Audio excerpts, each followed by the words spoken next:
გამარჯობათ. ესე იგი, ასეთი ინფორმაცია იყო გუშინ. ილონ მასკმა განაცხადაო, რომ ესე იგი, ილონ მასკმა და ტრამპიც ამოეხმაურა, რომ სამუშაო ვიზების რაოდენობა უნდა გავზარდოთო, ჩვენ კვალიფიცირებული სპეციალისტები გვჭირდებაო და ეს პოლიტიკა კი არალეგალების და ამის დეპორტაციის ეს უნდა გავაგრძელოთ. ახლა იქ კომენტარებში წერია, რომ უფრო IT სპეციალისტების შემოყვანაზე ლაპარაკია H1 ვიზით. ხო და კომენტარებში ბევრი წერს, რომ ჩვენ არა გვაქვს სამუშაო IT სპეციალისტებსო აქაო და ეს ინდოეთიდან და ჩინეთიდან ესეთ ქვეყნებიდან შემოდიან ძალიან ბევრი და ჩვენ სამსახურს ჩვენ პირობებს აფუჭებენო და მე ზოგმა მიუწერა კომენტარში ეს ამერიკელები წერენ, რომ თქვენ შანზე კი არ ზრუნავსო ტრამპიო ზრუნავსო იაფი მუშახელი მოიზიდოსო და ასე შემდეგ. მეორე ეს იყო კიდე გადაცემა YouTube-ზე ვნახე, იქ ესე იგი დეპორტაციაზე იყო ლაპარაკი და ესე იგი იქ თვლიან, რომ ასე დათვალეს, რომ თითო არალეგალის ასეთ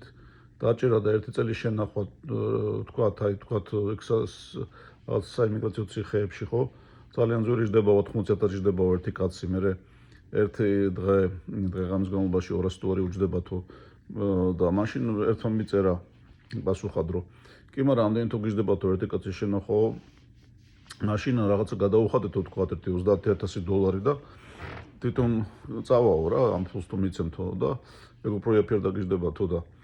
მე ავსტრალიას აქვს კიდე ესეთი კანონი ერთმანეთმა დაწერა, რომ 30,000 ხტიანო. მოკლედ ძალიან ესეთი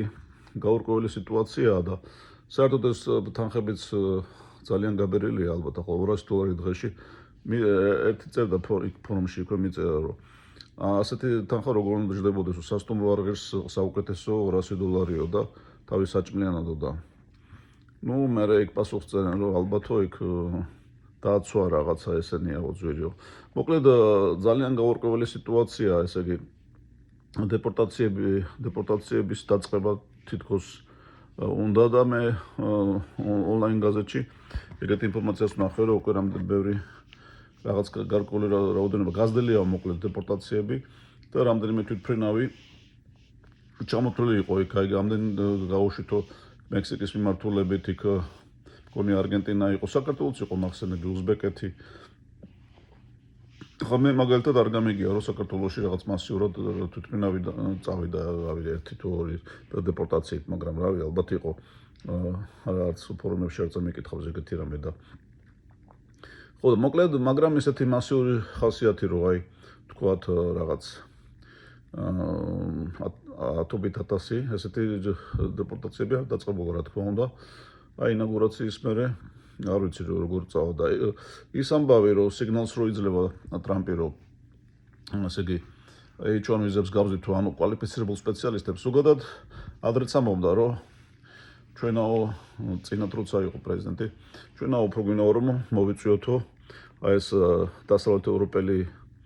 მოსახლეობაო, დასავლეთ ევროპული და რაღაც სკანდინავიელები და ამ შემდეგ, მაგრამ პრობლემა იმაშია, რომ სკანდინავიის ქვეყნებიდან აქეთ დიდად არავინ არ ილტვის, ახლა შეიძლება რაღაც პროცენტი არის, ალბათ სპეციალისტები, ვინც კარგ პირობას თუ შესთავაზებ, ჩამოვა და კონტრაქტით იმუშავებს რამდენიმე წელი, მაგრამ ესე მასიურად რაღაც 100,000 კაცი ნახდა და არ წამოვა. კარგი პირობები აქვს ცხოვრების და უფრო მეტი სოციალური დაცვაც აქვს და